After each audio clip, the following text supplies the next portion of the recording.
Selamat siang teman-teman dosen Unmul. Jadi saya akan memaparkan tentang kanker serviks ya, blog untuk mengajar obstetrik ginekologi. Dr. Paul, Dr. Suputra, Dr. Among. Ada 5 maksud yang akan saya paparkan. Pertama, tujuan pembelajaran, kemudian persiapannya, kegiatan intinya apa, penutup dan rencana evaluasi. Nah, untuk yang pertama, tujuan pembelajaran sesuai dengan standar kompetensi dokter Indonesia, kita juga harus mengajarkan agar mahasiswa itu paham tentang kanker serviks. Kemudian pertama tentu kalau kita breakdown, mahasiswa harus mengetahui anatomi serviks dulu, lalu patofisiologi terjadinya kanker serviks, kemudian menjelaskan tipe-tipe HPV, human papillomavirus, dan mekanisme infeksinya sehingga menyebabkan kanker serviks. Kemudian menjelaskan mekanisme screening kanker serviks, melakukan tes IVA, pap smear, dan SSBC, mampu melakukan pemeriksaan dalam vagina sehingga menentukan stadium, mampu menjelaskan pencegahan melalui vaksinasi HPV, serta mampu melakukan konseling, edukasi, kemudian merencanakan rujukan. Nah, untuk persiapan tentu materi ini kami persiapkan dari PowerPoint nanti. Jadi pertama itu akan diberi pembelajaran, tempatnya ada di ruang kelas semester 4. Kemudian alat-alat yang dipersiapkan tentu alat-alat yang akan mereka kerjakan seperti tes IVA, kemudian pap smear, SSBC. Kemudian dilakukan demonstrasi dan pelatihan sehingga mahasiswa kita tuh melihat langsung bagaimana mengerjakan, sampai pada akhirnya nanti diminta untuk mereka mampu melakukan. Nah, di awal itu kita akan classroom dulu untuk menjelaskan teorinya, baru kemudian mahasiswa dibagi kelompok untuk berdiskusi tergantung kasus yang mereka dapatkan. Nah, ini materi-materi tentang kuliah gabungan, mulai dari anatomi serviks, patofisiologi terjadinya kanker serviks, stadium kanker serviks, jelaskan jenis-jenis screening, pencegahan kanker serviks dan vaksinasi HPV, serta edukasi. Kemudian perencanaan kita melakukan tutorial klinik itu adalah melakukan pemeriksaan dalam untuk menentukan stadium, melakukan tes IVA, tes pap smear, dan SSBC. Lalu setelah kuliah gabungan dan tutorial klinik, kita akan membagi mahasiswa untuk melakukan praktek klinik. Jadi dalam kelompok kecil, mahasiswa harus mampu melakukan pemeriksaan dalam, tes IVA, tes pap smear, dan SSBC. Lalu selanjutnya kita akan membuat kesimpulan tentang pembelajaran yang sudah kita lakukan. Tentu saja setelah itu kita melakukan evaluasi hasil pembelajaran dan tindak lanjut terhadap mungkin ada mahasiswa-mahasiswa yang kurang memahami tentang pembelajaran ini. Nah, untuk evaluasinya, bagaimana kita melakukan evaluasi terhadap mahasiswa? Itu pertama, tes tulis untuk evaluasi pengetahuan, kemudian melihat keaktifan individu dalam diskusi kelompok, kemudian telaah hasil diskusi kelompok terhadap kasus yang harus dipersiapkan, lalu meminta keterampilan praktek klinik dalam melakukan pap smear saja, karena itu yang umum yang harus mereka kuasai, kemampuan menginterpretasikan hasil pap smear, dan kemampuan melakukan edukasi. Nah, baik, itu tentang pembelajarannya. Izin saya akan memperlihatkan dulu contoh dari kuliah kita. Nanti mungkin bisa dipakai oleh teman-teman juga. Nah, jadi kuliahnya bentuknya kurang lebih seperti ini. Nah, ini ada tujuan pembelajaran, kemudian anatomi, definisi, ini virus HPV. Kemudian kita akan juga masuk ke dalam bagian ini untuk patofisiologi infeksi kanker serviks, stadium, kemudian juga terhadap ini screening ini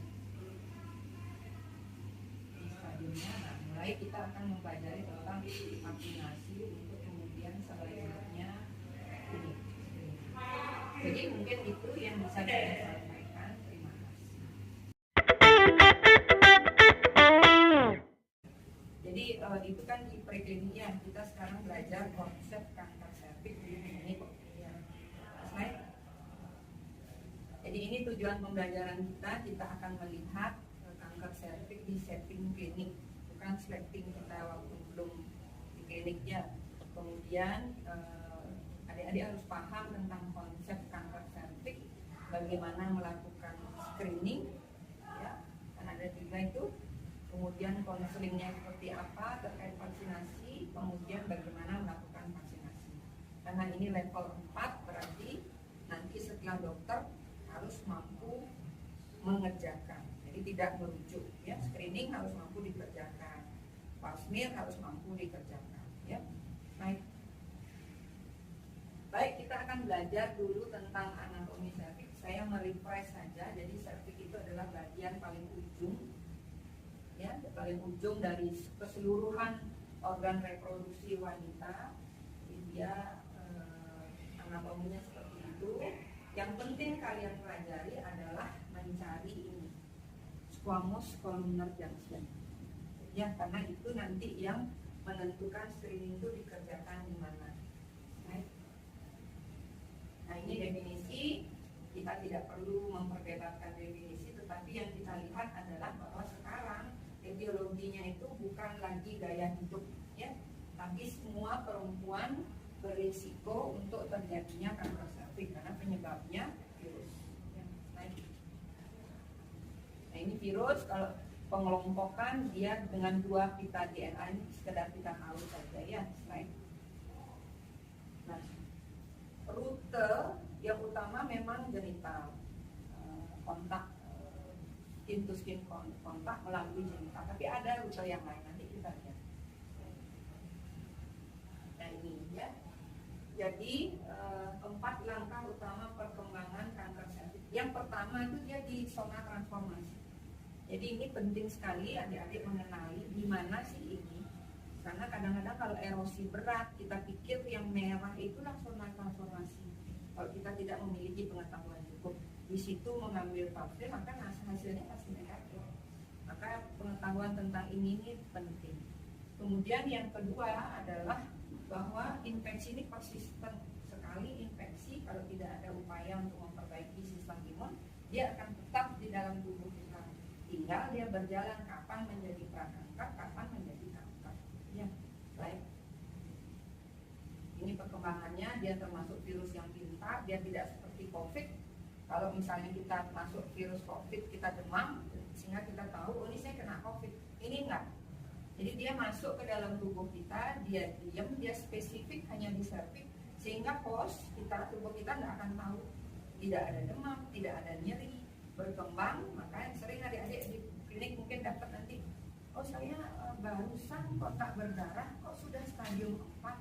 Nah, karena ini ketika pasien itu datang ke hadapan kita, itu berarti sudah kita nggak ada banyak yang bisa kita kerjakan. Baik. Ini tahapannya nanti kita belajar aja. Yang jelas, kapan dia masuk ke basal membran, maka dia akan menembus, maka tinggal metastasenya saja. Nah, tugas kita adalah kalau dia masih di permukaan. Baik. Nah, ini kita pelajari sekilas saja slide. Nah, ini yang adik-adik harus tahu, bahwa ada tahapan prakanker. Ada pertanyaan sampai di sini? Ya, nanti kalau ada silakan. Ya, jadi ada tahapan prakanker. Nah, kalau prakanker itu masih bisa kita ngomong sembuh 100%. Tapi kalau kita sudah ngomong stadium, nggak bisa.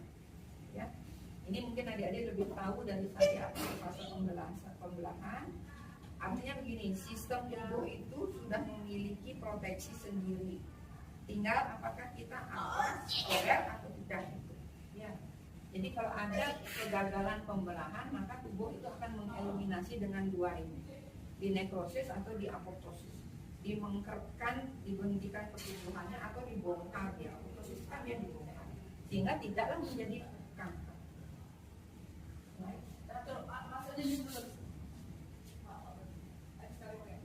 Nah, ini perkembangannya, jangka waktunya cukup lama, 3-10 tahun. Jadi sebetulnya kalau ada pasien datang kita sudah kanker, pertanyaan kita kan, ibu seberapa awas terhadap tubuh? Kok bisa? Karena ini kan panjang, ya. Tidak yang sekarang virus masuk kemudian kita langsung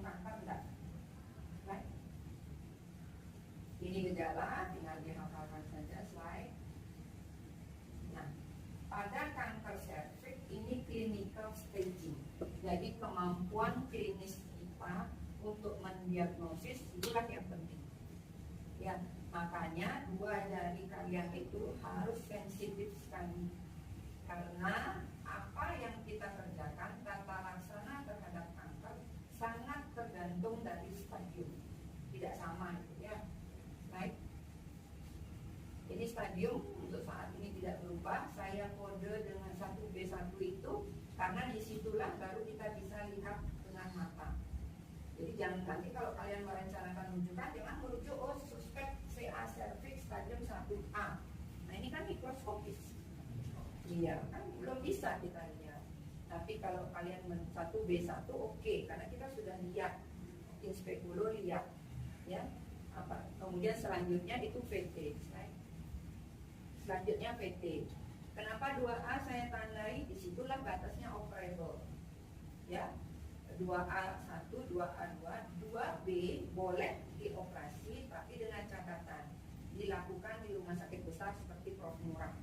Ya, itu bisa karena dia tim pendukungnya kan banyak. Ini tidak cuma objin yang kerja kalau begini ya. Jadi semua BPKP kerja, urologi kerja, digestif kerja, ini tim yang di sini belum mampu. Right? Ini maksud saya. Jadi 2 jari kalian itu harus sangat sensitif karena akan meraba ini apakah parametrium tulang panggul sudah kena apa enggak.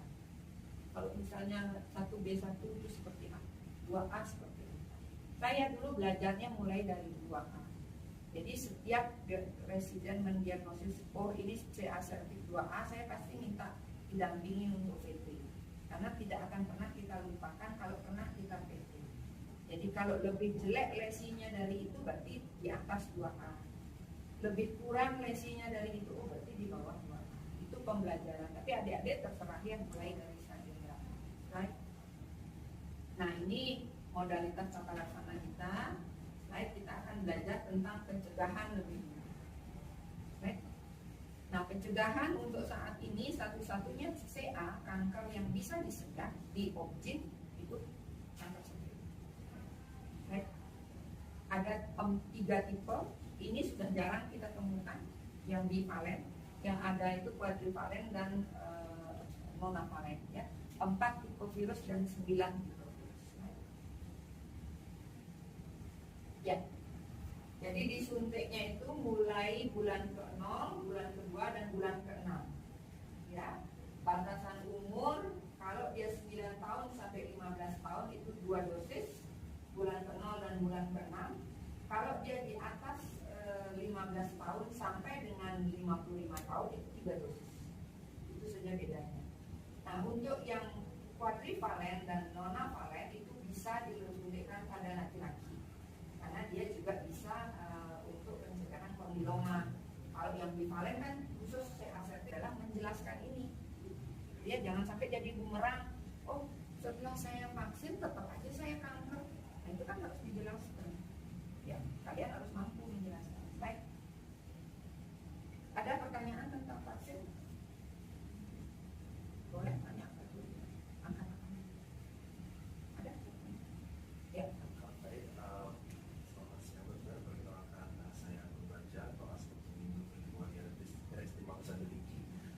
Ini pertanyaan mengenai vaksinasinya yang untuk kanker cervix itu ya. Nah tadi kan itu sudah bilang kalau walaupun sudah divaksin, tapi pasien masih bisa kena kanker cervix. Nah pertanyaan saya itu berapa persen jadinya untuk kekuatan vaksinnya ini? Ya. Jadi gini, ada 3 hal yang perlu kalian jelaskan kalau ngambil ranah vaksin ini. Pertama, namanya pencegahan, tidak ada yang menjanjikan 100%. Jangan ngomong itu. Oh, ibu sudah divaksin 100% seumur hidup tidak akan kena kanker cervix. Ya, kembali lagi karena penyebabnya virus sangat tergantung dari sistem imun. Ya. Yang kedua, ada orang yang vaksinasi setelah kontak seksual, tentu kekuatannya turun. Ya, persentasenya kalau nanya spesifik persentasenya itu masih ongoing study. Ya. Penelitian yang dulu melindungi hanya 86%. Jadi ada 14% risiko kena. Itu ya walaupun yang 86% ini jamin nggak 100%. Ya enggak ada yang menjamin itu. Ya. Ketiga, pada orang yang sudah melakukan hubungan seksual lalu baru divaksin, ya ada dua hal yang perlu diperhatikan. Pertama, kamu mau vaksin orang yang sudah berhubungan seksual itu, yakinkan bahwa dia tidak kanker cervix. Karena kita kan tidak boleh vaksin orang sudah kanker, karena ini pencegahan ya. Yang kedua, jelaskan sama dia, Bu, mungkin saja kena, karena proses kita tidak tahu. Sekarang vaksin, 7 bulan kemudian kita vaksin, ternyata sudah askus kanker, kan bisa saja. Makanya kekuatan vaksin ini pada kita adalah penjelasan sedetail mungkin. Beri kesempatan pasien bertanya. Kalau sudah jelas, baru nanti divaksin. Ya. Terima kasih dokter. Ya. Baik, kita mulai lagi ke definisi. Ini juga Anda harus paham betul. Ini mungkin tidak, tetapi saya tampilkan bahwa ada yang akurasinya sangat tinggi. Yang sering di lapangan adalah IVA dan pap smear. Ya, slide. Tiga-tiganya memiliki plus minus pasti, tapi tiga-tiganya pentingnya adalah menentukan di mana squamous columnar junction, pertemuan epitel squamous dan epitel columnar. Dilihat baik-baik dengan mata. Kalau mata kita tuh sering melihat kasus, kita akan tahu, oh di sini saya memberi olesan pap smear, ini yang terstandar. Baik. Mulai dengan syarat. Ya, jangan mempap smear orang 2 hari yang lalu baru habis haid, 2 hari yang lalu baru habis kandungan. Karena ini letak krusialnya apa? Satu, menentukan di mana squamous columnar junction untuk kita ngambil. Yang kedua apa? Teknik memoles. Karena dia pakai cuman objek gelas, jadi harus dioleskan tipis 1 kali jalan. Itu beras ya, oleskan tipis. Kalau Anda merasa bahwa di sini masih ada jaringan, ambil 10 beras lalu, objek gelas lalu. Ya, kalau kalian tebal-tebal dia, patologi nggak bisa baca. Ya, nanti ada bedanya ya. Ini sangat betul-betul ini. Oh, kapan berhubung? Ini kan bukan emergensi yang harus diambil saat ini, Pak. Kalau syarat terpenuhi, ibu pulang dulu daripada ibu bayar saya, nanti tidak terbaca. Ya, baik. Nah, ini yang sering adalah sitobras sekarang. Spatula air jarang. Ya, jadi kalau pap smear fokus kita adalah mengambil sel-sel di cervix, bukan mengambil keputihan. Jangan salah ya. Kapan Anda mau pap smear, bersihkan dulu keputihannya. Afu kita lihat tadi kan harus jelas ke cervixnya, jelas di mana squamous columnar junction, baru ngambil sedia. Jangan keputihan penuh, paksakan ngambil sedia, tidak akan terbaca. Baik. Nah ini caranya, lihat ya, putar, ambil. Ini dengan spatula air. Kalau bingung endocervix, ectocervix harus terambil. Kalau bingung di mana sih ini squamous columnar junctionnya, endocervix, ectocervix, ambil aja dua-duanya. Nanti patologi yang melihat.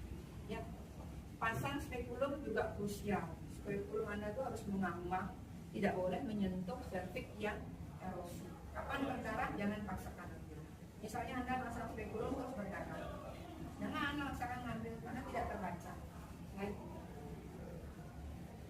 Ini unggulannya SSBC. Dia memakai cairan, jadi seluruh sisa sperma, sisa darah keputihan, sisa darah haid terlarutkan. Ya. Baik. Tapi dia agak mahal karena berbagai teknik yang harus dilewati. Ya. Baik. Ini bedanya. Pap smear begitu, gimana kita mau cari baca? Apalagi kalau cara ngambilnya salah, itu yang merah-merah kan darah itu ya. Tidak bisa kita, yang biru-biru itu keputihan. Ini manajemen, ini kita lewati saja slide. Nah ini ya berbagai dari manajemen slide. Ini follow up-nya, kita SCCCEA kalau penanda semuanya ya. Slide. Nah ini indikator yang wajib kalian bisa jawab. Kira-kira bisa nggak dijawab indikator sudah bisa menjelaskan konsep kantor servis itu, sudah mampu menjelaskan tentang screeningnya, salah satulah ya, mau IFA, mau Pap smear, konselingnya bagaimana tentang vaksinasi, itu kan yang penting yang saya sampaikan tadi ya, harus mampu kita jelaskan vaksinasi itu apa, baru kita menyampaikan. Kemudian apakah mampu kita melakukan vaksinasi, sudah kira-kira terjawab? Sudah ya? Oke. Baik, itu saja mungkin dari saya. Terima kasih sudah mendengarkan dia. Apakah ada pertanyaan? Boleh?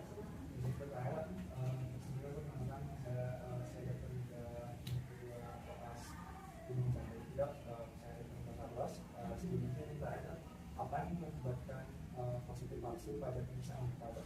Karena mungkin saja kepada dokter umum sudah menganggap pemeriksaan itu sudah tepat dan akurat. Apa yang mengakibatkan hal tersebut sekiranya? IPA itu sebetulnya bukan setting klinis ya, maksudnya bukan di tempat praktek. Kapan kita ingin screening setting komunitas di Banjar, di kelompok arisan, kan komunitas. Kalau kita pakai Pap smear dia bayar mahal, pasti nggak mau datang, ya kan? Jadi pakailah IPA, karena satu botol IPA itu bisa kita sampai 1.000 orang, jadi murah banget. Satu botol itu 20.000, modal spekulum aja kita. Jadi itu dipakai untuk setting penjalinan. Tapi walaupun begitu, mesti kita kerjakan benar. Apa letak kenapa bisa positif palsu itu bagus pertanyaan. Pertama, kita nggak ngerti mengencerkan, makanya tadi cara mengencerkan saya tampilkan. Kedua, harus pakai lampu putih, nggak boleh lampu kuning. Kalau kuning antara positif negatif itu kita nggak tahu. Jadi lampu ginekologi yang membantu kita lihat itu harus putih. Ketiga, mata. Sering-seringlah melihat kasus. Sudah mengajar tentang antisertif di semester 4. Mohon masukannya dari bapak-bapak dosen pengajar nanti mata kuliah di obstetri ginekologi. Kami persilahkan untuk kebaikan kita nanti ya dalam proses ini. Kami persilahkan. Terima kasih Rita. Saya tadi dapat input ya. Kelihatan memang di pemaparan mungkin awalnya saya komentari mungkin gaya bicara ya. Saya nangkap ke hal tadi sepertinya data-data informasi lah saya bilang. Mungkin ada hal-hal tertentu yang perlu ditekankan sehingga mahasiswa lebih tertarik, atau penekanan itu masih saat yang mana yang penting dan yang mana yang harus dia pahami. Kadang-kadang mungkin juga dalam penyampaian itu mestinya dimaknai dikit dengan ya sedikit cuk atau apa, sehingga mahasiswanya tidak menuntut kan level, artinya pemahamannya mereka berbeda-beda, apalagi mereka baru konteks dengan teori. Mungkin dari sana itu masih selang penyampaian apa bagaimana gitu. Ya, baik, terima kasih Dr. Wijaya. Jadi memang pada tadi karena mengejar slide banyak, mungkin informasi saya lupakan ya. Jadi, terima kasih masukannya. Nanti ke depannya mungkin kita akan fokus kepada informasi bicara, dan di sela-sela beberapa slide itu mungkin kita harus selingi dengan jok-jok sehingga merefresh kelas begitu ya Dr. Ya, tidak monotone suasananya. Ya, baik, terima kasih. Kami persilahkan Dr. Paul, mungkin ada masukan ketika kami memberi pembelajaran terhadap mahasiswa. Terima kasih Bu Sri. Dari penyampaian materinya, dari tujuan pembelajaran, target pembelajaran sih memang sudah sesuai doknya. Cuman mungkin ada memang sudah sangat mendalam nih. Untuk materi secara dokter umum mungkin agak dikurangi dok. Yang dari penentuan stadium memang bukan mengenai kompetensinya dokter umum dok. Terus kemudian mungkin secara dasar-dasar aja yang penting yang paling ditekankan adalah bagaimana mereka itu menentukan screeningnya, dengan screening apa ini sebenarnya tentang apakah dia ada riwayat kanker. Kan dia hanya bersifat menentukan sifat positif, rujukannya sama untuk pembacaan hasil daripada itu, hasil papsmernya aja kalau memang sudah ada papsmer dan keterampilan untuk papsmer sebenarnya. Karena itu kan memang level 4 dia harus dia mampu untuk mengerjakan itu. Supaya mahasiswa juga dia tidak bingung ya, sudah sampai bingung apa dia di gitu. Terus kemudian KBI-nya bisa ada interaksi antara audiens, mungkin bisa jalan-jalan loh mau menyampaikan hasil supaya mereka tidak ngantuk. Satu juga mereka fokus di depan, kan ada yang main handphone apa semua itu. Kemudian karantinasi loh agar supaya ada lebih banyak mereka komunikasi dan ada diskusi interest dengan materi ini.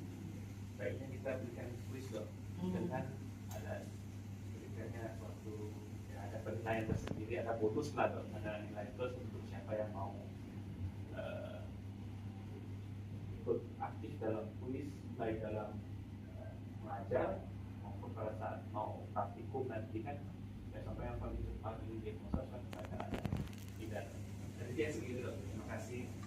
Terima kasih Dr. Paul. Berarti nanti untuk materi kita fokusnya ke apa yang menjadi level 4 mereka ya, screening gitu ya.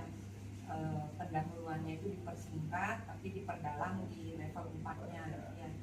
Kemudian yang kedua tadi kita ini ya keliling gitu ya untuk menghindari mahasiswa yang tidak ikut aktif mendengarkan, supaya memang terfokus kembali gitu ya. Apalagi misalnya ada mahasiswa yang ajak dulu aja, mungkin itu perlu kita dekati gitu ya, tidak yang saya berdiri saja di depan gitu ya.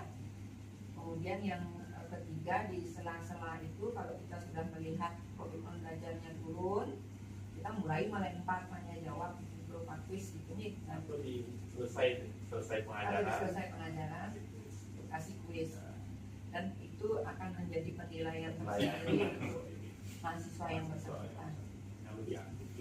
Ya, jadi kita lihat keaktifan kelas itu di situ dibanding di samping nanti keaktifan diskusi kelompok. Oke.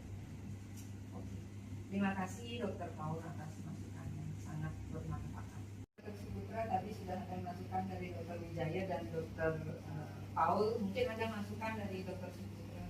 Ya, Kami persilahkan. terima kasih dokter. Setelah menyaksikan juga untuk cara pengajaran, mungkin masukan dari saya, sedikit saja dokter, tentang berkaitan dengan one point tadi saya mengajar tadi, mungkin bisa lebih dijelaskan, diberikan tentang situasinya, sumber pengajaran, itu mungkin memang sebenarnya standar untuk bagaimana proses pendidikan atau saya mengajar mahasiswa itu sesuai dengan aturannya saja dokter. Kemudian yang berikutnya tentang evaluasi kepada mahasiswa, dari mbak dari kakak saya itu untuk screeningnya. Memang tadi sudah mahasiswa diberitakan untuk bagaimana cara tafsir dan menelaah hasil bacaan tafsir. Kalau mungkin bisa ditambahkan untuk IPA-nya sendiri, karena itu lebih umum. Kira-kira itu aja dok kalau masukan dari dia. Terima kasih. Baik Dr. Suputra, terima kasih masukannya. Memang di PowerPoint saya memang belum menyantumkan sumber saya mengambil materi itu dari mana, nanti akan saya cantumkan. Kemudian saya setuju Dr. Suputra, kita juga harus fokusnya ke IPA, tidak papsmir saja. Nanti akan saya tekankan juga bagaimana membaca IPA, karena mungkin ketika menjadi dokter umum itu yang akan lebih mereka pergunakan dibandingkan dengan papsmir. Ada lagi Dr. Paul, Dr. Putra, Dr. Wijaya?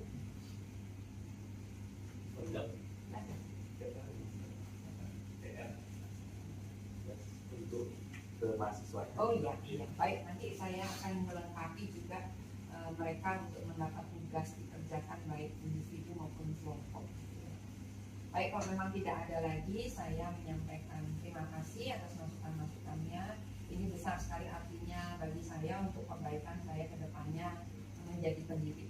Terima kasih, selamat siang. Terima kasih.